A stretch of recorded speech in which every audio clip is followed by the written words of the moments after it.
So hello and welcome to another episode of Big Punch Classic. Hello. It's good to be back. Yes. We missed last week. We did. We had other for varying reasons. Yeah. I can't remember what they are. Yeah, I'm sure they are valid. Yes, Yeah.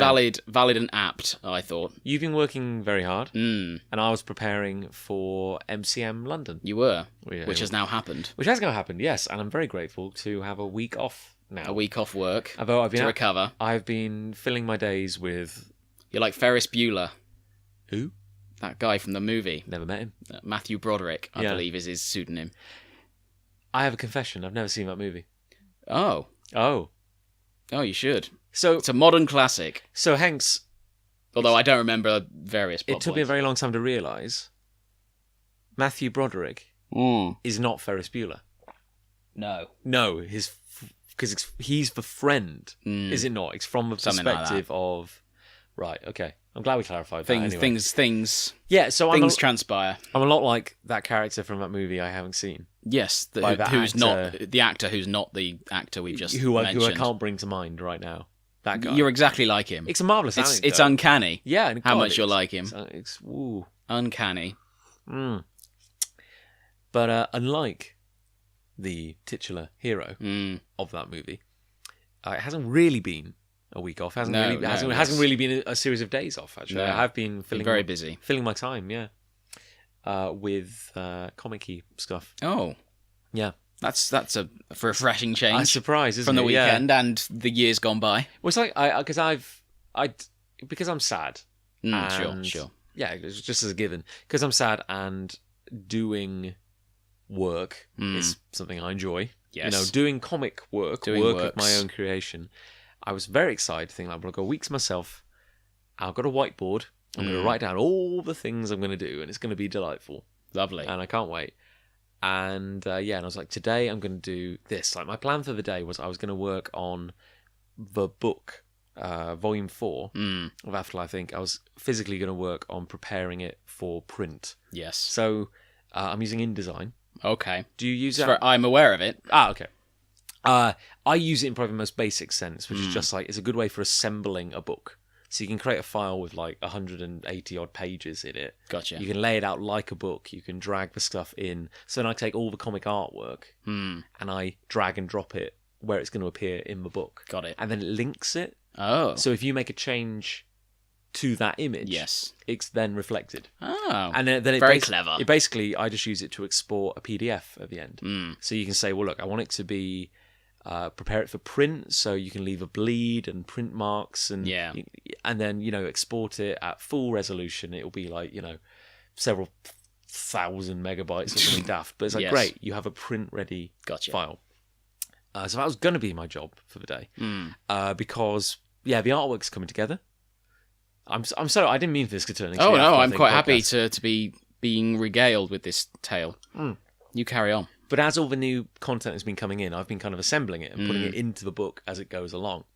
Better than having to do it right at the end. Yeah. And then being like, oh hell, where is everything? Yeah. So chapter 5, the digital edition, went out to our Kickstarter backers just on Monday. So now it's like, great, final push. We're going to be wrapping it up at the end of June. Yeah. So this is great. Like, I'm just going to be assembling all this stuff and Very good. getting it ready to go. Oh. But we also have like some kind of non-comic pages in any book. So you have like the verso, which is where all the legal information goes. I understand. We have like an introduction. Very important, the legal Very, information. very important. Very important. I always have like an introductory page saying, here's the concept of Afterlife Inc., that kind of thing. So I was just going to do like all the editorial pages in between. I understand. The really boring stuff like Admin, the I believe credits, they call it. these people. Yes, Yeah. of course. And I didn't do any of it today. Oh, dear. That was my job. Oh. I actually spent the whole day working on the inks for chapter 6. Well, at least you've been doing something productive. It's not that I haven't been working. No, I can fine. tell you, I've been working pretty consistently. And then we had to pick up the last box of Sandwich Masters. Oh, sure. We are down to the very last box yeah. of Sandwich Masters. Sad times. But there is some good news on that horizon. Oh. On that front, in the horizon. On the is what I meant to horizon, say. yes. I'm being subtle. Oh, there's a Lucy sneaking very quietly. Someone across sneaking the room, into our high-tech studio. grabbing her. I can't speak. Trail mix, bag of trail mix is what I'm saying. And yeah, so down to our very last box of Sandwich Masters. Then had to go to the post office. Yes. And our storeroom, and I also grabbed up some paint like you do, for the delightful Empyrean model I'm building. Oh, nice. And some sticky labels. Oh, so it's arts and crafts over here. And then I just had a business call before you turned up. Yes. So I feel like a professional. It sounds like you've achieved much, young one. I even showered. Did you? Because I've got to say... Well, that's impressive. This is what happens when I'm actually There's left no time alone. for showering. Because modern day. Nick was in the studio today as well, so I actually had to, not be a horrible slob and just recline in my own You had to filth. look semi-professional. So I did actually shower and get out and face the day. Well, you should be very proud of yourself. Tuesday, I completely devolved. I was just, Well, you looked tired on Monday. Did I? Yes. Well, as tired as you ever do. I certainly felt it, actually. Yes.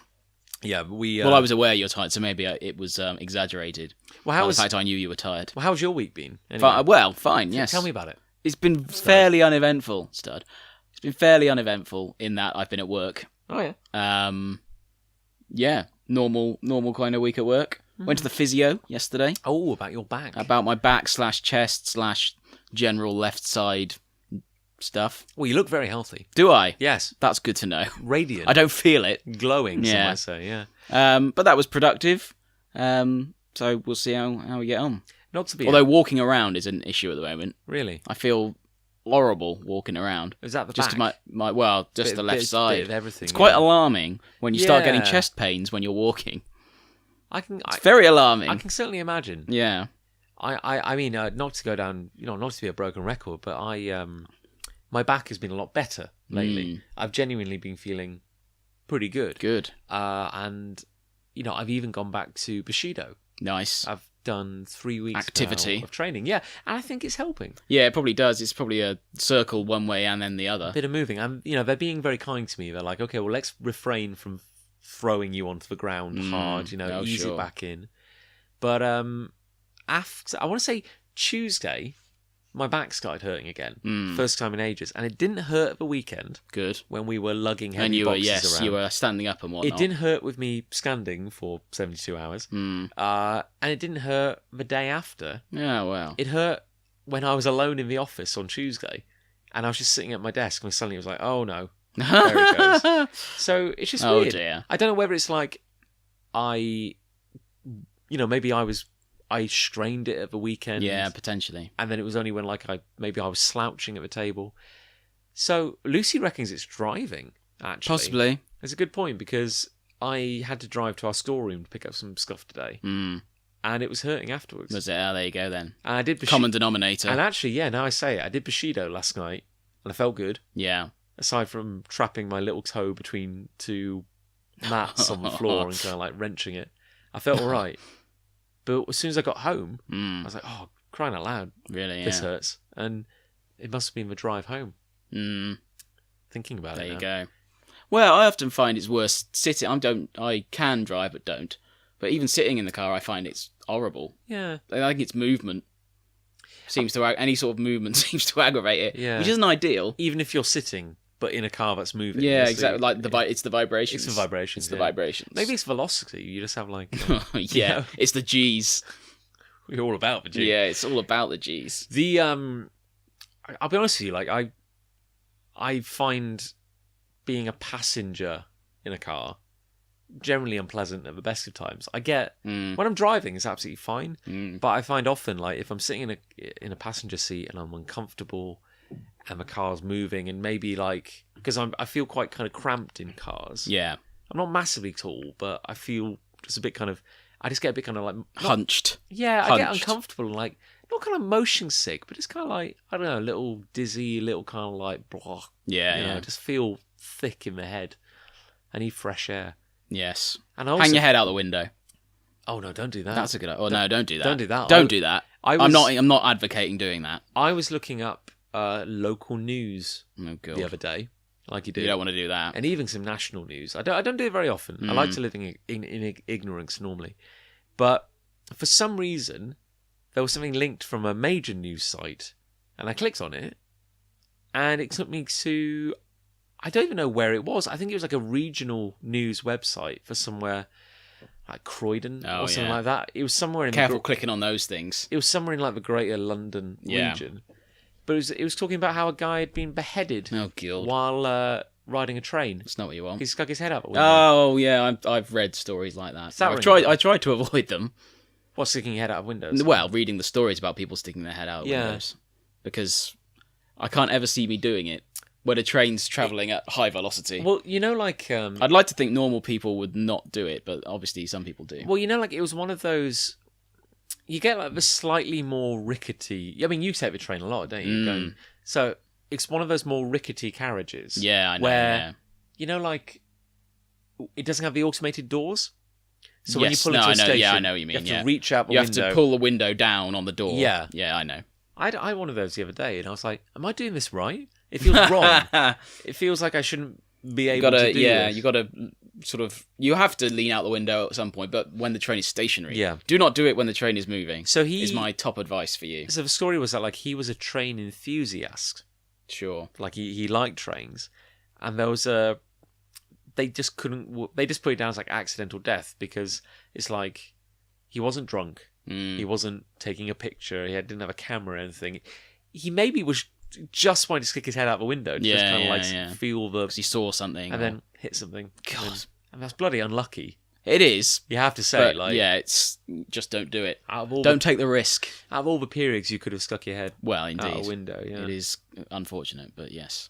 It's quite rare. Can happen, unfortunately. I mean, will not happen if you don't stick your head out the window. No, I think there's probably a greter chance of, it happening if you're physically leaning out the window. Exactly. Oh God, it scares me a little. I get the train every day, obviously, but it's just like 10 minutes. It's like a little shuttle between the two towns, so it's not anything fancy. But often, because I've spent the whole day sitting at my desk, when I'm on the train, I'm like, I don't want to sit right now. My back's a little stiff. I'd rather stand. I will stand. And I often find, because I'm standing, you don't want to stand next to someone who's sitting. It would just be weird. So I stand like where the doors are, holding onto a railing. And it's like, it's amazing the level of controlled danger we live with. How like you're absolutely fine to be standing like inches away from a very thin door, which is kind of, flapping and because like some of the trains I go on are just glorified cardboard boxes on. Oh yeah, but some of them are awful. The more basic ones, they're awful. Ones from Swindon, especially. Yeah, Swindon to Cheltenham train. It's just seats. You can't really stand on them. Is it? It's like 3 seats and then like a little gangway and then 2 seats. Right, I think there's no tables and things. They're slightly odder, aren't they? And there's often drunk people on them. Are they like? I'm usually one of them. Are they like the weird? They're very box-like. They are quite square. Yeah, they're not as aerodynamic. They're not like the Virgin trains, which are the main trains. That's basically just like a bus, isn't it? They've stuck on wheels. Pretty much. Not on wheels. A bus on wheels? No, that doesn't make sense. It'll never catch on. Bus on wheels? That's crazy talk, John. Country's gone mad. It's just like, it's pretty bad, really. When we were in Canada, of course, their public transport put ours to shame. Of course it did. That's not really, and everyone was much politer, I'm sure. Yeah, it's not really a revolutionary thing to say. But the train, they had like these awesome double-decker trains. Oh, nice. Yeah, That does sound good. More like an airplane. Was it? Yeah. Generally, more cleaner, I would imagine. Yeah, and with proper kind of like actual. You do get it on trains here, but like proper stewards like going around like checking on everyone, saying how you doing, nice. You're comfy. Well, in Japan, if your train is 1 minute late, you get a full refund and a letter explaining why your train was so heinously late. Imagine this country would implode if that was the case. I love that. I love that they take responsibility, but I'm also thinking like the massive outlay in terms of effort and paper. Printing, distribution. Imagine the budget that goes into that. Just to make apologies. Yeah. Maybe they don't make mistakes, though. Maybe they exactly. That discourages mistakes. But budget probably goes into avoiding the mistakes. It's all about money. They have... you've seen... Don't they have people to, like, pack people onto the trains? Do they? I've seen that, like... There's people whose job it is simply to push people onto the trains. Wedge them in. Really pack them in. Oh, you might find this interesting. I heard something a while ago speaking about Japan, and they're called like the white glove men. Oh, sure. And there's this thing. Sounds dangerous. There's this thing in Ominous. Japan about how they don't they're very proud of the fact that they don't have, like, I can't really think of a word for it, but it's like, we have a bit of a problem in our society about old people feeling a little useless. They maybe struggle with, like, what's my purpose? What do I do now that I'm retired? Yeah. Japan kind of prides itself in that they don't have that. Like, they make this big thing about how, there's always stuff for elderly people to do, for retired people. But they have this thing, and they're called, like, the white glove men. Okay. And it's basically OAP men, retired men, who have maybe worked their entire lives, and now they do essentially community work. Oh, nice. But they have a uniform, so they wear, like, a particular hat and, like, a jacket, and they all wear white gloves. Gotcha. But this guy, he was a BBC correspondent, like Our Man in Japan, kind of thing. And he'd written the Japan correspondent. The Japan correspondent. I believe that's what they call them. But he'd written this kind of piece about how they will use the white glove men for anything and everything, almost when a traffic bollard would suffice. So you're saying, like, it's like he was walking to his office, and road work was being done. So, like, a paving slab had been kind of, like, lifted up. And he had to, like, stand in it. And literally there were, like, 4... Oh, really? like white glove men standing around it, doing funny. Nothing more but smiling and waving. Don't step in the pothole. Like, literally just to walk, like, ushering people funny. around it. And he said he was driving home one evening. He was driving along a freeway. Oh, I say evening. He said it was quite late. Yeah. It was pitch black. It's cold. He's driving along a motorway. Yeah. And there are roadworks on the motorway. And they have these white glove men, like, in the place of traffic bollards around. Oh, really? And he's like, and they're just all like of them waving the car around it. That would be weird, wouldn't it? In the nighttime. Yeah. If it's just like people smiling, like white hands waving you forward. I think I'd be a bit freaked out. But they're like, no, it's good. It's keeping. Oh, people... I'm all for the initiative. That's what they're saying. They're keeping people busy. But I'm like, I don't want a pensioner freezing to death on a freeway when we could just put a reflective disc down. Is what I'm saying. There's positives and negatives, pros and cons in all these things. I appreciate the thought that has gone into that initiative, though. Yeah. I mean, someone, care in the community and all that. Yes, exactly. Yeah. The night driving thing. When we were driving back from MCM the other day, I was late on, yeah. It's like, I think my body was willing. Yeah. But my eyes in particular were not. Heavy. I find like that's the hardship I'm fighting now. I don't think I'm physically tired. Yeah. It's more just like my eyes themselves, the muscles are physically tired. Like, I'm not sleepy. Please. But just keeping my eyes open is very hard. Yeah. Got to be careful with that. You don't want to be... Well, that does sound an awful lot like you were requiring sleep, John, if you don't mind me saying. Well, mind you, I drank like a Red Bull and stuff. What's the Relentless? Monster Relentless? Punisher. The strong one, yeah. Nihilistic. The one that will ruin your insides. In Canada, Canada? All my anecdotes. This one time in Canada. In Soviet Russia, car drives you. You get like a screw top can of Monster. Nice. It was like have it like in stages throughout the day. It was like Don't drink it all at once. The size of it was like a pint or something of Monster. Yeah. And it was a metal bottle. It was really odd with like a little screw top, so you could just keep coming back to it as you needed it. The problem with energy drinks, or my problem with energy drinks, is that I used to have them with vodka a lot. Yes. At university, as I'm sure a lot of people out there did. And now I associate the two. Yeah. And I don't drink energy drinks, probably for that reason. I'll be honest with you, like Red Bull has an odd flavour, but I don't hate it.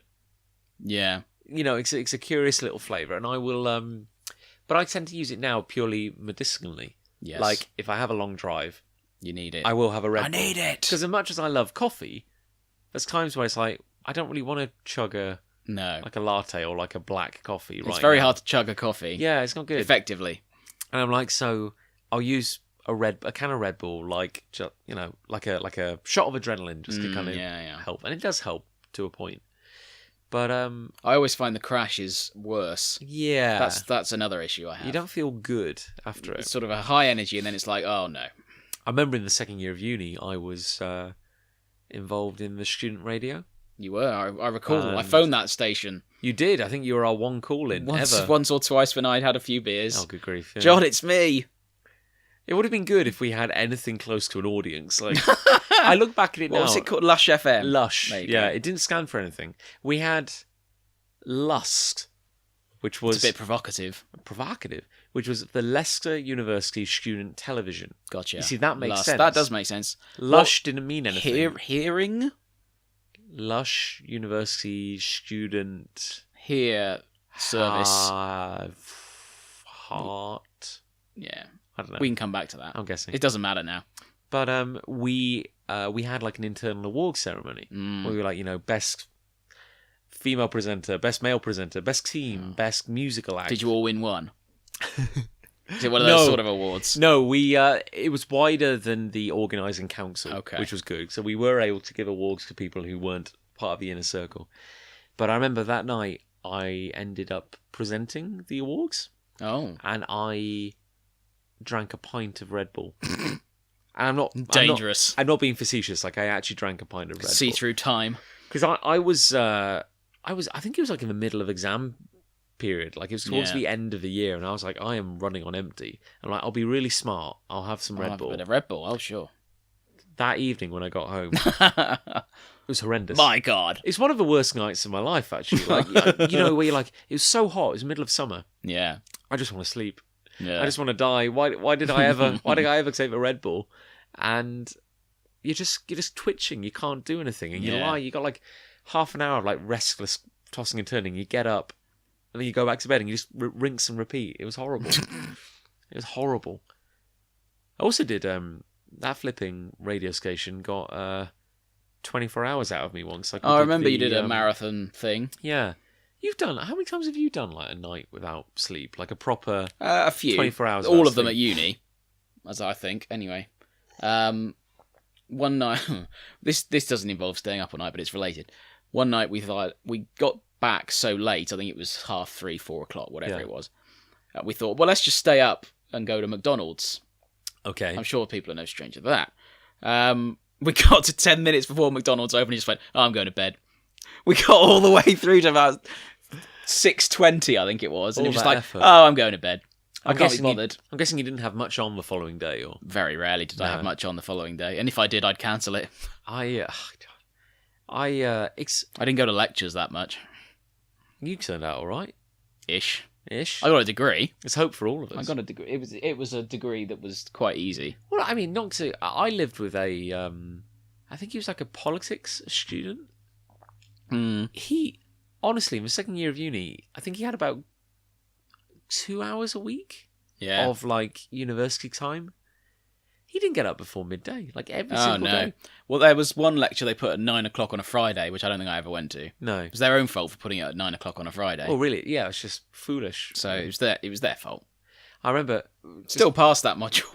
Talking about, I think, times I've done all-nighters, and yeah, you're right, I've done more than I thought. I did the 24-hour charity thing at Lush Radio. The day before I handed in my dissertation.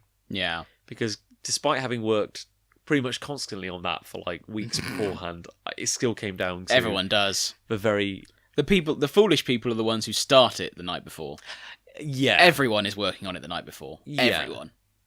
And you're like, because I'm only going to do this once in my life. I might as well get it. You could always tell when dissertations were due because you could not get anywhere in the library. Yeah. At our uni. The library was chock-a-block at all hours of the day. For me, it was the kitchen in the flat where I was in the fight. Like, it was me and two of my flatmates, and we would just, every day. I'm thinking back to it now, it was like I spent so much of my life working on that. You're willing to accept a certain standard of living at university. Yeah. We plonk ourselves down at that table, and just, that's your day. You know? Sometimes not even that. And I must admit, I don't days know. in bed, literal days. Yeah, it was weird. One thing I find odd is like just how terrible you feel after not sleeping. Oh, you do, yeah. Well, I'm glad of that in a way because then it tells me I should be sleeping more. Yeah. I mean, you could do it when you're younger. I enjoy a good sleep now. But you know what I mean? Like, it takes a little bit to recover. Like, if there is like a sleep bank, you've kind of You've got to make a deposit at the sleep bank or a withdrawal. And the worst thing is that I remember, like, certainly when I did my dissertation, because the day, obviously, or the night, however you want to put it, like the day before handing in, I did do an all-nighter. So, and because it's like you're in that mindset and you're like, I'm going to do this, you don't feel, or I certainly didn't feel like tired as such. It's just like, I'm going to do it. I'm going to do it all night. And I remember, like, I was working, working pretty hard on it and like going over, checking everything with a fine-tooth comb. And I got to, I think, like 3 a.m., or maybe like 4 a.m. or something. I was like, I'm going to have a break. Oh, so I took like an hour off between like 4 and 5 a.m. To just browse the internet and stuff like that. Just, why wouldn't you? This is time for me. Yeah. I'm going to take this time. I'm going to stay on the computer, but I'm going to do other things. And then, that's my break. Because for us, like, I don't know how it was for you, but like we had to, because I think my dissertation was lab based. So I spent weeks and weeks and weeks studying locusts in a lab. Nice. And then when you typed it up, it had to be like 12,000 words, I think. Right. On locusts. Yeah. Oh. Yeah, that was a joy. I wouldn't imagine there are 12,000 words about locusts. I'll be honest with you, maybe I'm wrong. It was the biggest waste of time in the world. Like, we were attached to the way it works is you could either do a library project or a lab project. Okay. And with a subject like yours, I imagine a library project for us was closer to what you did. Like actually writing, generally speaking, yes, like an essay or like a big piece. What was yours on? What, my dissertation? Yeah. Gillingham Football Club. But what was your thesis or whatever? That was it. It was Gillingham Football Club legends. Okay. And I interviewed them all. Oh yeah, I remember now. I used to phone them up and badger them. Hello, can we have a half-hour chat about when you played for Gillingham, please? Yep. Okay, I'll call you whenever it would be. But you see, that's kind of cool. I imagine like yours had a bit more flair than just like a dry bit of creative writing. Yeah, you see. Well, it was a series in the programme the following year. It was. There you go. It absolutely was. I remember, yeah. And they were going to do, they inducted, we called it Hall of Fame in the end, Gillingham Football Club Hall of Fame. And they inducted 5 people, I think. They did a fan vote at the end of the season, and they inducted 5 people, and they said they were going to do it every year. But shock horror, they didn't follow through with it. It's a lot. It's a big commitment. So, Oh, I wouldn't have kept going, but they said they were going to just have a fan vote. Oh, who's the latest inductee or whatever. Yeah, just keep kind of making But they didn't do it. How many words was it? Can you remember? Quite a lot. Yeah. I mean, every article was 2,000 words, I suppose. So did you present it as one big piece, or was it like it had to be a minimum of whatever number. Yeah. I can't remember what it was now, but it was probably at least 23 games in a season, 2,000 words. It was about 50,000 words, I suppose, which is a lot when you think about it. That is a lot, actually. Yeah, because I mean, certainly a non-scientific degree. I mean, how would you describe it? As a literary degree or something? Journalism. Like that? Yeah, journalism degree. I mean, well, I did lots of different things though. It wasn't just writing. Yeah, they do have a bit of a, quality is an issue, but also quantity as well. It's literally like you will have to write a lot of words. Yeah, I did radio reports. Very nice. I did TV editing and commentary. Oh yeah, all the facets of sports journalism. Probably the most creative thing I ever got to do. Because it's a bit dry. The science is. I think you're being hard on yourself. Had to do a book review in the final year. Nice. It's like read a book, review it. Okay. Any book? No, like a scientific book of popular science. A non-fiction book. Yeah. And I did, and I very much enjoyed that, actually. It was a nice guy. In fact, it was by a biologist called Bill Hamilton. Oh, yeah. And it always struck me because it was a very nice little book because it was about science and it was about population dynamics and stuff like that. But it had a lovely intro because it was the third book. Oh, it's all coming back to me now. It was the third book in a trilogy of books he'd written, but he died before completing this one. I see. So his friends and colleagues had finished it off, and it had a lovely foreword, which I remember more than the actual science in the book. But the foreword was about him and his life, and it was about a bit of a character, and he talked about his funeral, and it was all very moving. Yeah. But I remember it had a lovely quote in it, which I'll have to look up to get the exact thing, but it was really nice. I actually might use it at the wedding. Very good. It was a lovely little reading thing. Ah, very nice. But yeah, that was fun. And I also got to, I remember in my final year, we did a lot of like shorter essays, just like 1,000-word essays. So what, a side of A4 or two sides? Yeah, more or less, yeah. And I remember one afternoon I did it in the library. That was probably like the shortest time I'd ever given myself to do. Like the deadline's at 5 p.m. It's like, you've got to write this essay the same day. Yeah, that's all right. 1,000 words is fine. Self-delusion. Oh, in a biological. I believe I can finish this essay. I can absolutely. That would have been good. I believe I can finish this essay actually. today. Yeah. Boom. But it was. Or just stop the sentence mid-sentence. God, that would have been meta. Hey, that would have been good. That would have been on Twitter in a couple of years. If Twitter had existed. Then. Facebook was just coming in. YouTube was... YouTube was 2 years old. One of my projects was create a YouTube video about conflict. Really? And it's still on YouTube. Did you start a fight with someone? No. We made two of our friends sit down and play Pro Evolution Soccer. Oh, I've seen that one. And they hate each other's counties, basically. Right. So we made a video about that. How do you judge that?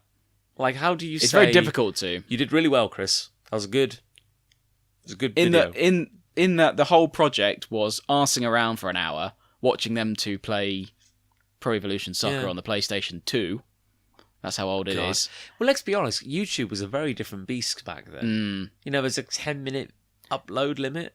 It's a 10-minute upload limit. It was mostly people saying, "Oh, I went to the zoo." Yeah, and you still do get those things, but it was really dry. They're slicker now, aren't they? Oh my god, it drives me mad. It's like Zoella goes to the zoo and she's got music in the background and hard cuts and things. Yeah, it's all very professional now. It's astonishing. And she gets 2 million views for that. Probably more than that. Had to explain to Holton who Zoella was. Oh. You have to explain to Holton who someone from the 90s is. I was trying to think of someone from the 90s. That was a really good... I was trying to think of someone from the 90s, but I can, him. Remember. Yeah, love it. Holton lives in the past is the point I'm getting to. The Holton lives in the past before he was born. I see. I have, a lot of good music came out of the 30s. Oh, yes, absolutely. There's no doubt of that. No. However. So, yes, social media, essays, university, heady days. I just find it so weird at thinking back, because I remember using YouTube a fair bit in my final year of uni. As in, like, I would watch Newfangled. shows. Those days where you could just get episodes of shows you liked on YouTube. It's glorious. They'd be cut into 3. Oh, yeah. Because it'd be like 10 minutes. Someone had literally filmed it from their telly. They put an old camera in front of their TV screen and filmed it. But it'd be like 10 minutes, 10 minutes, 2 minutes, because it's a 22-minute episode. MSN Messenger. And it would take so long to load. I'm just thinking of things that happened at university now. One thing I find so odd is that, for me... Oh, I'm going to cough. Pardon me. Oh, dear. I can confirm John is coughing. I remember MSN Messenger and staying up all hours on MSN Messenger. And people used to have song lyrics as their usernames. And that was the first experience we all had of emojis. It was a really odd time, in hindsight. It was basically a blending in time in terms of getting used to online etiquette. So I'm just choking on my own rage. Oh, dear. Does MSN Messenger even still run? No, I don't believe it still exists. No. Well, surely it... Because it was a Microsoft thing, wasn't it? It was like Hotmail. Something like it must still exist. Well, WhatsApp. Yeah, you don't have WhatsApp. No, I don't have WhatsApp. I should. WhatsApp is the in thing. I have it beats texting now. I have a Facebook Messenger. Oh, good. That's a start. Is that not just like a poor man's WhatsApp? Sort of. What does WhatsApp do that? It's just it sort of does. It does do the same thing, but yeah, everyone's just on WhatsApp. It's just like you've got to be on there or you're nowhere. It uses the internet to send messages to people, basically. But you got to be on. You got to be on WhatsApp. My point is, does MSN Messenger still exist? As in, it exists in its original format. It's still there. Microsoft are constantly updating it. Yeah, but only like 10 people in the world. No, I don't think so. I wouldn't be. I reckon that's crazy enough to be true. That 10 people still use it. As in, like, there's like 1,000 people worldwide still using it. I did a lot, actually. I didn't do my work experience. I did a lot of work experience at the BBC, a big corporation you may have heard of. And they used MSN as their internal communication system back then. That was 9 years ago. We have a version of it at work. So, not MSN Messenger, but, it does everything that MSN Messenger does. Yeah. Just internally. Yeah. For people That's the thing, it's obsolete now, MSN Messenger, if it still existed. It's been replaced by better, more slick things. The one at work is like we all will be one day. The one at work is linked directly to the phone system. Oh, I see. So I could send someone a private message. No. Or I could just press... Got to be careful with that sort of system. Or I could press a button and it will start ringing. Yeah. Got to be careful. Got to be careful you don't ring the wrong person. I was asked at work to help produce a new recorded message for our company's official phone system. I see. So it's like, we're so sorry that no one is available to help you right now. Please. Got a good voice for that, John. No, not me. Oh. It wasn't me. They had They had a professional person doing it. Well, no, they had someone from our support team doing it. Oh, I see. They're like, John, can you just record it and, edit it and everything? Gotcha. But the conditions were really precise. It's like, it's not just an MP3. You have to produce, it has to be like a dot slam file, like the weirdest file type you've ever seen. Yeah. And it has to be no bigger than 28 kilobytes. Oh, really? You got to do all this stuff, and the wavelength's got to be X, and the bit rate's got to be X. So I did all of this, and it went from sounding brilliant to sounding awful. like it was like it was in a tin can. Yeah, it was faint and I'm like, hey, I followed all your instructions. Yeah. And it sounds awful. Literally, here it is. I can just email it to you. I could email you 100 of them because they're so small. Yeah. What do you think? Is it usable? And it sounds awful in my opinion. It's like, yeah, but the answer was like, yeah, but it'll be on the phone, so they're not going to be able to hear it properly anyway. Brilliant. I'm glad you spent time on that, John. Yeah, I'm glad. Glad you spent a lot of time working that one out. I'm glad I went to all the trouble of producing it. Never mind. Never mind. It's probably best not to worry about these things. Going back to dissertation, before I forget, I was assigned, the way it works is if you did a lab project, there are only a limited number of them. Yeah. The benefit was if you do a library project, it's longer. Yeah. It's 20,000 words. It's more like an essay. Right. If you do a lab project, it's only 12,000 words. Mm-hmm. And it's based on research you do in a lab. Right. Over 12 weeks. And the beauty of it is that it's written like a scientific paper. Yeah. So it's a lot more structured. It makes it easier to write. And a lot of the word count will be taken up simply by describing your findings. Gotcha. So you don't have to... but this is the thing. Everybody loved the section called conclusions. Because you simply say what happened. Yeah, yeah. It requires no... It's descriptive. Yeah, exactly. It requires no personality or statements. You don't have to put your head out. Yeah. Poke your head up or put it's great. At the precipice. The hardest section was the evaluation. Because then you do have to say things. Think about something. You actually have to say, well, this is what I found. So I remember these, probably not to the same extent. I'm going back even further from secondary school. Oh, God, yeah. Conclusion and evaluation. Well, it was like you do an abstract, which is 100 words describing everything in your paper. Right. We did X. The York Notes. Yeah, you go, we did X. It was because we found this. And that just goes at the start. Then you do an introduction. And that was a little tricky because you had to do a lot of research and say, and really break it down to first principles. We are studying locusts. Locusts are an insect. Okay. Citation. Here's a link to confirm a locust is an insect. Locusts have a nervous system. Citation. Oh, God. You had to reference to prove everything. It's ridiculous. And then you get to... Anyway, but long and short of it is, you had to select a lab project to apply for. Right. There are only 40 or something like that. And there were a couple of insect projects. Yeah. One project was working with bees. Another project was working with locusts. Right. So myself and a girl called Louise, I'm trying to remember now, it's been a while, we both ended up getting the locust job. Right. So we were working together on it. And we were producing very similar reports. Yeah. So we got assigned to a professor who had a team of postgrads. Gotcha. So he had his own personal lab. And he's like, hey, here's what I do. I study nervous systems in insects so that we can learn some stuff which will be applicable to humans. And I have 12 actual PhD students doing proper work for me. And you'll be, and they'll help you if you need help. But let's devise a project you can do. So basically, my grand thesis was it was basically based on the idea of it was really bad, actually. As in, we did the work, we studied stuff, but we didn't prove anything that wasn't already known. Okay. That wasn't already blindingly obvious. So the gimmick was we would take a locust. Yeah.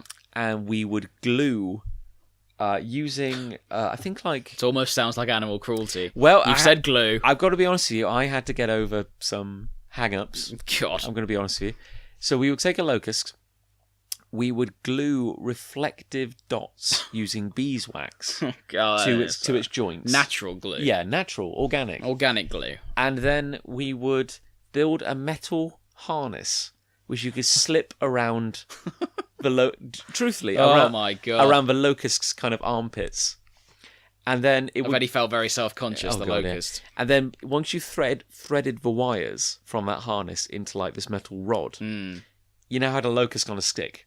Oh, sure. You could move the locust where you wanted. Brilliant. So then we would lower the locust down in front of a camera. Yeah. And we would put a polystyrene ball in the locust's legs. Right. So you give it a ball and it automatically grabs it. Okay. So it's like a little locust standing on a little world. Yes. And it's fixed in place with this wire. It's very degrading for the locust. And, God, yeah, no, I didn't feel good about it. But then we would tickle the locust with a brush, with a soft brush. Okay. And it would scratch. Okay. So you say, like, okay, tickle the end of its wing. And then it would kick. And go, like, stop it. Okay. And then you tickle it. Stop it. Stop that. But the camera is... I'm like that. The camera is filming the locust. Right. And because you've put a joint, a dot on every joint, you can build a camera. You can build a computer model. Oh, I see. Yeah, like of the legs. Yeah, gotcha. Yeah. So you basically, it's very simple. You basically had like a red line, which was the body, and then you had a blue line, which was the leg. Yeah. And all we were doing is tickling the locust on the end of its wing, like 10 times in a row, and then tickling the base of its wing. Right. And we were trying to see whether you can train a locust to scratch in a particular area. Yeah. Or whether, and the answer, of course, is no, you can't, because the locust will scratch where there's an itch. Yeah. It was completely... It's a good experiment? It wasn't. Oh, okay. Like, it's a bad experiment. No, my point is, like, there was a method, we did it properly, but it might as well, all you've proved is that, you know... Locusts don't like being humiliated. It's like doing a paper to prove that, like, wind can blow things over. Sure. You should have done that experiment. Well, it's like, I'd have watched a video about that experiment. We have proven without a doubt that wind will blow things over. It's like, oh, great. I'm glad you scientifically proved that, because I knew that already. Being a scientist must have been really easy back in the days of yore. Yeah. And they said, this wind will blow this cup over, or whatever they had back then. And then they would show people. Yeah. So you could have been that guy. I'd like to say that we performed the tests with scientific rigor. Oh, I believe the integrity of the experiment was there. But it didn't add anything to the pool of human knowledge. No, fine. Is my point. Okay, well, that's a shame. Yeah. But not entirely surprising. And several locusts may have died in the process. Well, we shouldn't say things like that. But may not have. True. They also may not have. Some of them may have lived. May have lived. In the freezer. Potentially. We can't confirm or deny that locusts were humiliated and killed on Jon's watch. Yes. For science. Moving along. But ultimately contributed nothing. I'll tell you one thing that was horrible. You might like this. Here's a little fun fact. Go on. Locusts, or this particular breed of locust, and I have forgotten the scientific name. Didn't even make that much of an impact. So let's just call it, Locust awesome. They were maybe like the length of your index finger. When fully adults. Yes. But what's interesting, this is kind of cool, and I've already forgotten the two terms, but these locusts, in their natural state, are green. Okay. They're bright green. Yep. And they live alone, and they are very slow-moving and calm, and they just go about their business. But this amazing, crazy thing happens where, if you get more than two of them together... Right. The presence of other locusts causes them to undergo a transformation. Oh, really? Where they will become yellow and black, stripy. Ah, why is that? I don't know the science. I honestly don't know. But they undergo a physical transformation. Yeah. And they become gregarious, which is where they are yellow and black stripes. Nice. Aggressive. Oh, really? Angry. And fast-moving. And why don't you do that experiment? And will eat anything. Why didn't you do that experiment? I don't know, but that wasn't what we were studying. We were looking at the nervous systems. But the point is, that's why you get these locust swarms. Yeah. Because it's like a locust would just be minding his own business. I'm so chilled. And then these other locusts turn up. But he bumps into another locust, and he hulks out. Yeah. And he never turns back. Oh, really? It will only go one way. You can't... So then you get that is actually interesting. It is bizarre, is it not? And then you get these crazy, like, horribly destructive clouds of locusts. Yeah. We and all the locusts we dealt with were gregarious because they were raised. Were grown in big cages with other locusts, so you couldn't help but get gregarious locusts, and they're horrible little beasties. Well, I'm glad you humiliated them in that. I must admit, they were quite cute when they were little. Because down in the basement, we had a locust room where they bred them. Yeah. And they were in great big perspex boxes. Yeah. And the locusts go through different instars, which is a phase of life. Right. So even when a locust has become a fully adult locust, it's hatched and everything, it comes out and it's kind of small. And they don't grow in, say, the traditional way that humans grow, where they get gradually bigger. Yeah. They undergo it in bursts. Right. So you have a cute little locust who's maybe like, I don't know, a centimetre across. And is just adorable, tiny little thing. Yes. Then it will shed its skin. Oh. And it will go boom, and it will suddenly be like... bigger. 2 centimetres. It has a really sudden, rapid change. So it goes through about 5 or 6... That would freak me out. If I suddenly doubled in size. Well, you would, wouldn't you? Yeah, you would. You would shed find it my unpleasant. skin. But they do that about 5 or 6 times, and then they become these great big adult monsters, and they're kind of horrible, really. Gregarious But we have these great big tanks of them, and we needed, say, like the 5th... More locusts! We needed, like, the 5th Ingstar ones. So you had to, like, lift this flap. Oh, really? And then you had to, stick your arm into this tank full of locusts to kind of, drag like, drag one to bring it out. It wasn't pleasant. I've got to say, sounds deeply unpleasant. It did make you... I had to overcome a lot of... like, locust-based issues. Because I freely admit, I'm utterly... I don't have many bizarre phobias. I don't like heights. Yeah. But I'm really terrified of stick insects. Are you? Yeah. Oh. I really have a complete... That is a bit of a random one. It is thought you'd thought it'd be all insects or none. But I must admit, the times in my life when I overlap with stick insects are very rare. Yes, of course. But I when you're in the woods. I genuinely have a panic reaction. Stick insect. Oh no, it's just a stick. Yeah, they freak me out. I don't know why. And I must admit, like a locust, it was close enough where I was like, "Look, they're fairly similar, aren't they? I'm not enjoying this." Yeah. No, I don't. I don't have. Well, I don't really have. I don't like peacocks. Yes, I'm scared of peacocks. That's an interesting one. I think a peacock could do more damage. A peacock is deliberately misleading in its plumage. It looks beautiful, but it does. But it'll have you. It'll have. Oh, it will. It'll have your eyes. It'll have you. You see, I feel you are more validated in being scared of a peacock than I am in being scared of a stick insect. Perhaps. But then if someone was afraid of a wrestler, that'd be more validated than me being afraid of a peacock. Yeah, well, it's a sliding scale. It's all relative. It's a sliding scale. Yes. What we can both agree on is I am pathetic. Yeah, absolutely, yes. And you're marginally less pathetic. Thank you. I'll take that. Put that on a t-shirt. I should. Marginally less pathetic than this guy, and there's an arrow. I just have to stand next to you all the time. That can be our new promo picture for the podcast. That's a good one. We need to axe Holton. Yeah. He's appeared on one podcast and it was rubbish. Dead weight. It's the worst one we've done. Worst ever episode. It's not a coincidence. I'm seeing a trend. Do you want another insect fact? Go on, hit me with another insect fact. Maybe to bring we're through the looking glass now. Many insects go through metamorphosis. Absolutely. Absolutely, yes. So, like, for example, butterfly. Yes, I'm familiar with that. Hatches into a larva. Yeah. The larva turns into a pupae. Oh, yes. Then the pupae hatches. Caterpillar. And it becomes a butterfly. Oh. No, I got that wrong. Caterpillar. Sorry, the caterpillar is the larvae. I got that wrong. Sorry, egg, caterpillar, pupae, butterfly. Butterfly, yes. Yeah.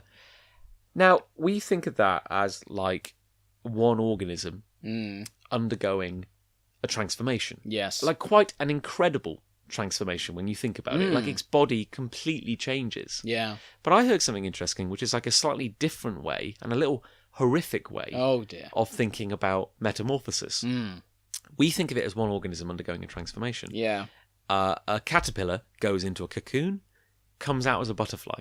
It's the same creature. Oh, isn't it lovely as well?